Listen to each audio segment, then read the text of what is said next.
ہمارے ملک پاکستان کے ایک عظیم دینی اسکالر ڈاکٹر اشرف آصف جلالی صاحب. ڈاکٹر صاحب آپ کا بہت شکریہ، آپ تشریف لائیں. ڈاکٹر صاحب عمومی طور پہ یہ سمجھائیے یہ میلاد النبی سے مراد کیا ہے؟ بعض لوگ کہتے ہیں یہ عجمی ٹرم ہے، یہاں ایجاد کیا آپ نے، بر صغیر کے لوگوں نے. میلاد النبی کا کیا؟ بسم اللہ الرحمن الرحیم والصلاة والسلام علی رسولہ الکریم.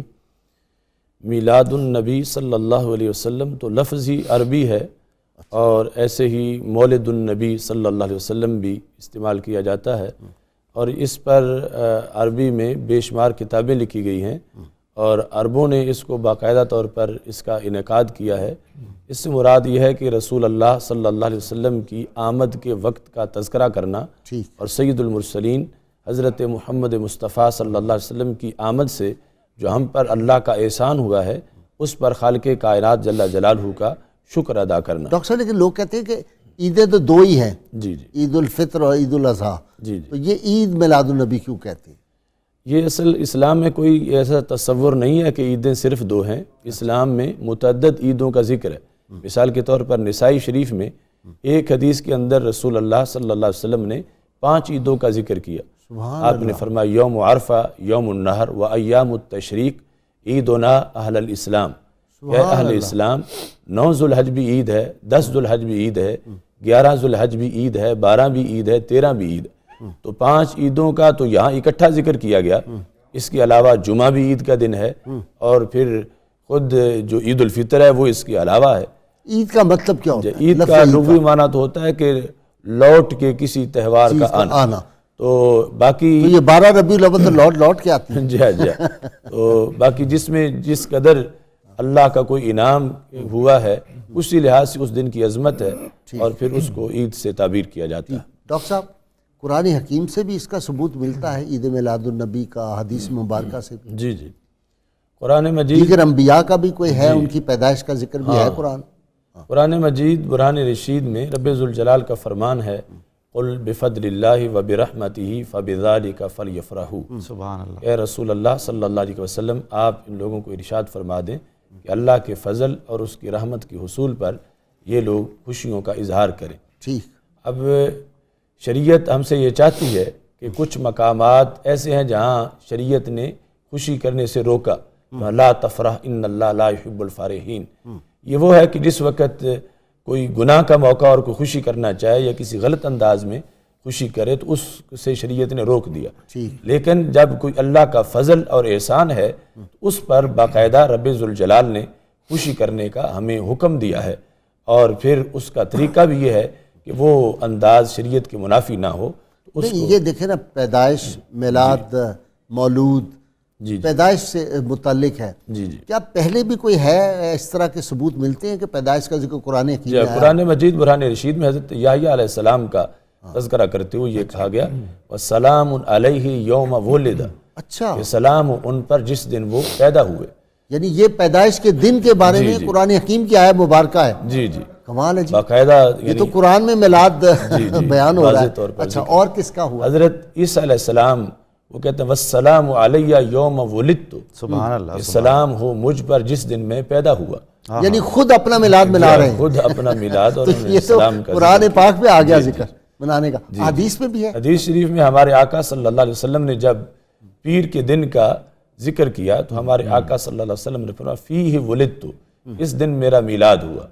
وفیہ انزل علیہ، اس دن مجھ پر اللہ کی طرف سے وحی نازل کی. اچھا، یہ مجھے بتائیں، نبی کریم صلی اللہ علیہ وسلم کے بارے میں آتا ہے کہ آپ پیر کا روزہ رکھتے تھے ہمیشہ، جو معمول مبارک تھا.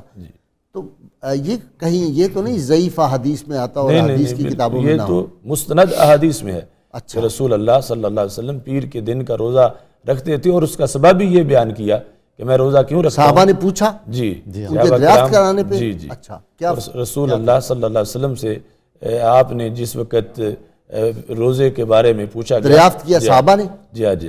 تو آپ نے کہا کہ اس دن میں چونکہ میں پیدا ہوا اور اس دن مجھ پر وحی کا نزول کیا گیا، اس دن کے اعزاز میں اللہ کے شکر کی ادائیگی کے لیے میں روزہ رکھتا ہوں. اچھا، ایک تو اس سے یہ بھی ہے علامہ صاحب، آپ کی جو آپ فرما رہے ہیں ہے کہ یہ تو ہر پیر کو میلاد منانا چاہیے. جی بالکل. بالکل وہ شیخ عیسیٰ مانے ہیں تو یہ تو ہر پیر کو میلاد منایا گیا. کہ شیخ عیسیٰ مانے ہمارے وہ جو دبئی میں وزیر اوقاف تھے، ان سے کسی نے پوچھا حل نحتفل، کیا ہم میلاد منائیں؟ تو انہوں نے کہا نعم نحتفل فی کل سنہ وفی کل شہر وفی کل اسبوع وفی کل یوم وفی کل لمحہ. انہوں نے کہا ہم میلاد منائیں، ہر سال میں منائیں، ہر مہینے میں منائیں، ہر ہفتے میں، ہر دن میں، ہر گھنٹے اور ہر منٹ میں منائیں. دیکھیں نا، جو ہی بندہ کہے کہ نبی کریم صلی اللہ علیہ وسلم کی آمد مبارک ہوئی، حضور صلی اللہ علیہ وسلم اس دنیا میں تشریف لاتے ہوئے میلاد ہی ہے نا. جی جی ہے نا جی، حضور کا تذکرہ کسی بھی انداز میں. بالکل.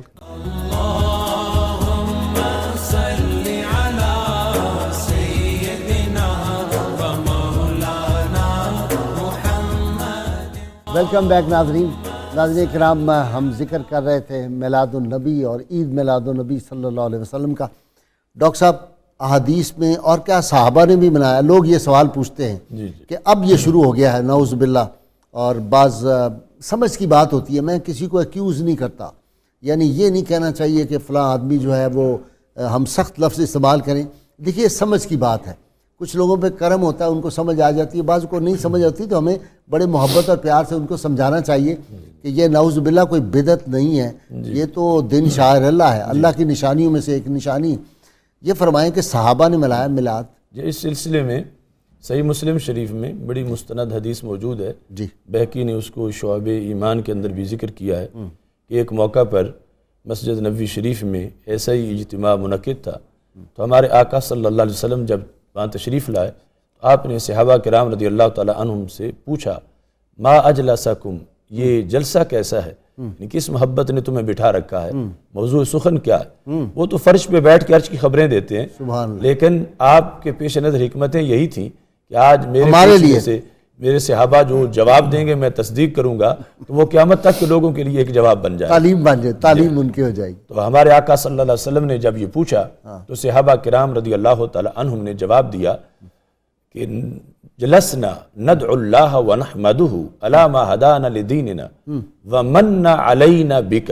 یعنی جواب کا خلاصہ یہ بنتا ہے کہ فضل رب العلا اور کیا چاہیے، مل گئے مصطفیٰ اور کیا چاہیے. ہم جلسنا بیٹھے ہیں، ندعو اللہ خدا کو پکار رہے ہیں، ونحمدہ اس کی تعریف کر رہے ہیں، علی ما ہدانا لدیننا کہ اس نے اس دین کی ہمیں ہدایت دی، ومن علینا بکا اور محبوب تمہارے صدقے ہم پہ کرم کیا. صلی اللہ علیہ وسلم. آپ صلی اللہ علیہ وسلم کی آمد سے جو ہم پر احسان ہوا ہے، ہم اس احسان کا ذکر کر کے اللہ کا شکر ادا کر رہے ہیں. سبحان تو رسول اللہ صلی اللہ علیہ وسلم کی جلوہ گری پر اللہ تعالیٰ کا شکر، یہی محفل میلاد ہے.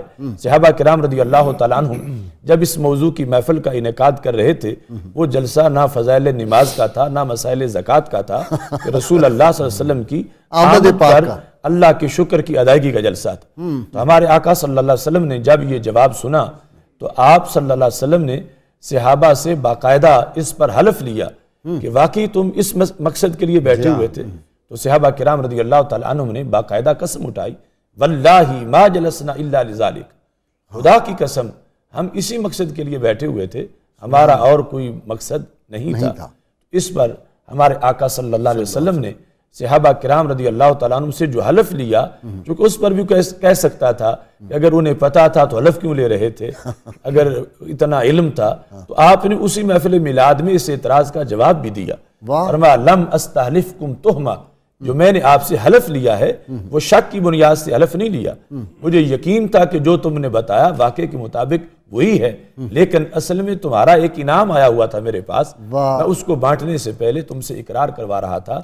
جاءنی جبریل فاخبرنی ان اللہ یباہی بکم الملائکۃ، تمہارے اس جلسے پر رب ذوالجلال نے سدرہ سے جبریل علیہ السلام کو میرے پاس بھیجا ہے، اور جبریل علیہ السلام مجھے بتا کے گئے ہیں ان اللہ یباہی بکم الملائکۃ، کہ رب ذوالجلال تمہارے اس جلسے کی بنیاد پر فرشتوں کے سامنے فخر کر رہے، اللہ فخر کر رہا ہے کہ میرے محبوب کا تذکرہ ہو رہا ہے. دوسرے لفظوں میں کہ اے فرش زمین پر محفل میلاد منانے والو، عرش بری پہ رب تمہیں یاد کر رہا ہے. خالق کائنات کی طرف سے باقاعدہ فخر کیا گیا اس اجتماع پر جو صحابہ کرام رضی اللہ تعالی عنہم نے سرور کونین حضرت محمد مصطفیٰ صلی اللہ علیہ وسلم کی آمد پر اللہ کے شکر کی ادائیگی کے لیے جس کا انعقاد. سبحان اللہ. ڈاکٹر صاحب، محفل میلاد اللہ کریم فخر کر رہے ہیں اپنے بندوں پر کہ تم میرے محبوب کا ذکر کر رہے ہو صلی اللہ علیہ وسلم، اور یہ قیامت تک اللہ کریم فخر کرتے رہیں گے، اور یہ سعادت مجھے اور آپ کو، ہم سب جو یہاں بیٹھے ہیں اور جو ناظرین سن رہے ہیں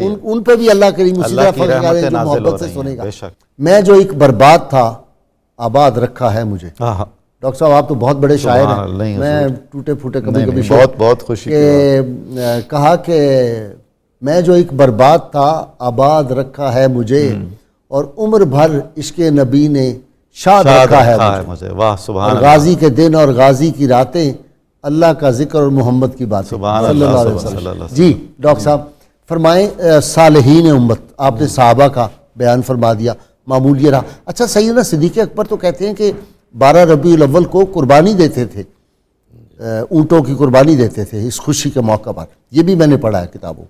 صالحین امت کا کیا رہا؟ اس سلسلے میں حضرت حسن بصری رضی اللہ تعالی عنہ وہ فرماتے ہیں، لو کان علی مثل احد ذهبا لانفقته علی مولد الرسول صلی اللہ علیہ وسلم، اگر میرے پاس احد پہاڑ جتنا سونا ہو تو میں سارے کا سارا رسول اللہ صلی اللہ علیہ وسلم کا میلاد منانے پر خرچ کر دوں۔ اللہ، اس قدر ان کے نزدیک اس میں مرتبہ و مقام ہے، اور اس میں جلالت قدر ہے کہ وہ اپنی محبتوں کا اظہار کرتے ہوئے سرور کونین حضرت محمد مصطفیٰ صلی اللہ علیہ وسلم کے ذکر کا اس طرح آگے تسلسل اس کو قائم کرنا چاہتے ہیں۔ ڈاکٹر صاحب اس کی برکات بھی ہوتی ہے، ہاں بالکل، اتنا خرچ ہو جائے تو نقصان نہیں ہو جاتا؟ ہاں، یعنی یہ وہ چیز ہے کہ جس سے کئی گنا زیادہ انسان کو واپسی ہوتی ہے اور اس میں اضافہ ہوتا ہے۔ ٹھیک، اور یہ یعنی برکتیں ایسی ہوتی ہیں کہ حضرت سری سکتی رحمہ اللہ تعالیٰ کہتے ہیں کہ من قصد الی موضع یقرأ فیہ مولد النبی صلی اللہ علیہ وسلم فقد قصد روضۃ من ریاض الجنہ، کہ جہاں محفل میلاد ہو رہی ہے، خواہ وہ گلی ہے، چوک ہے، کوئی ہال ہے، مسجد ہے، جو شخص اس جگہ کی طرف جانے کا ارادہ کر رہا ہے تو وہ کہتے ہیں وہ روضۃ من ریاض الجنہ، جنت کے باغوں میں سے ایک باغ میں جانے کا ارادہ کر رہا ہے۔ وہ چوک میں نہیں جا رہا بلکہ وہ جنت کے باغوں میں سے ایک باغ میں جا رہا ہے کہ جہاں اس کو اللہ کی طرف سے رحمت ملے گی، سرور ملے گا۔ اور اس پر انہوں نے دلیل دیتے ہوئے یہ باقاعدہ حدیث ذکر کی۔ انہوں نے کہا کہ چونکہ وہ صرف اور صرف محبت رسول صلی اللہ علیہ وسلم کی وجہ سے اس جگہ کا اس نے قصد کیا ہے، اس جگہ سفر کر کے وہ جانا چاہتا ہے، اور رسول اللہ صلی اللہ علیہ وسلم کا فرمان ہے من احبنی کان معی فی الجنہ، کہ جس نے مجھ سے محبت کی وہ میرے ساتھ جنت میں ہوگا۔ المرء مع من احبہ، کہ بندہ اس کے ساتھ جس سے وہ پیار کرے۔ تو اس بنیاد پر انہوں نے کہا جب ذکر رسول صلی اللہ علیہ وسلم اور محبت رسول علیہ السلام کے پیش نظر وہ اس جگہ کی طرف سفر کر رہا ہے تو یقیناً یہی کل اس کے جنت میں جانے کا باعث بنے گا۔ ڈاکٹر صاحب ایک یہ بھی میں نے دیکھا ہے کہ مثلا نعت پڑھ رہے ہیں نا، بیچ میں عجیب و غریب سی آوازیں ڈال دیتے ہیں وہ موسیقی کے ذریعے، جیسے وہ اللہ اس طرح کی عجیب، وہ مجھے تو نہیں اچھا لگا۔ ابھی میں پچھلے دنوں ایک تقریب میں گیا تھا، ہمارے ایک بار میں گیا ہوا تھا، تو مجھے تو بہت عجیب لگا وہ یہ جو ڈاکٹر صاحب پیچھے مختلف آوازیں مکس کر دیتے ہیں، یہ بھی درست نہیں ہے۔ اس پر ہم نے فتویٰ دیا تھا، پرنٹ کر کے شائع کیا، تقسیم کیا۔ مجھے تو بڑی تکلیف ہوئی، 7-8 سال پہلے سے۔ دیکھیں نا سیدنا حسان بن ثابت، عبداللہ بن رواحہ رضی اللہ تعالیٰ، حضرت کعب، سبحان اللہ، اللہ اکبر، کتنے بڑے نعت خان، نعت گو، شاعر، تو وہ رسول اللہ صلی اللہ علیہ وسلم کی بارگاہ میں نعت پڑھے تو اس طرح کی آوازیں نکالتے؟ ہرگز نہیں۔ ہاں ڈاکٹر صاحب یہ جو لوگ چیخ کے تقریریں کرتے، اتنی اونچے کان پھٹتے ہیں، میرا خیال یہ بھی ٹھیک نہیں، آپ جیسا انداز رہنا چاہیے۔ ڈاکٹر اشرف آصف جلالی صاحب آپ کا بہت شکریہ، آپ تشریف لائے۔